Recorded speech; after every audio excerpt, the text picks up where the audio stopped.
This is code.org. Let's see what we're doing. Look carefully at the code below. What do you think will happen when you click run? Remember, there will only ever be one honeycomb and one flower. So keep in mind, once you select one of these and hit run, your answer is submitted to your teacher. If I'm your teacher, it's submitted to me. So let's think about this carefully before picking. All right, so when I click run, I'm going to repeat everything in this pink mouth thing 3 times. All right, fair enough. I'll move forward, plop, and then what? Zoop. I'm going to ask the computer this question. If at flower. So if right here I am at a flower, then I do get the nectar. So if this is true, if I'm sitting at a flower, the computer will say true. Yep, if at flower. True, well then I do get the nectar. Once I get the nectar, I'm done. I don't do else, right? I can only ever either get nectar or make honey.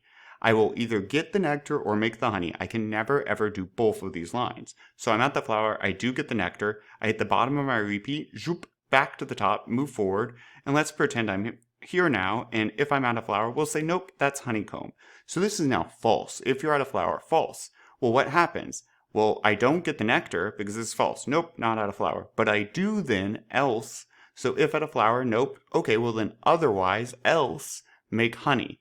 And so that's what I would do. I hit the bottom, back to the top, move forward a third time. If I'm at a flower, we'll say it's true again. So then I would get the nectar. I skip the else, hit the bottom of my pink loop. I've done it 3 times, and I'm done. So let's see. That seems like I'd be able to get it all. The bee will get nectar at each flower and make honey at each honeycomb. Maybe that. The bee will try to get nectar for both flower and a honeycomb. Nope, it looks like only if flower get nectar. Okay, the bee will try to make honey for both flowers and honeycomb. That doesn't look right either. So let me hit run and see. Awesome. Now, if that doesn't make sense, you need to go back and watch this again. If you're just clicking the answer and hit and go, it's going to hurt you later on. Make sure you understand this. Onward.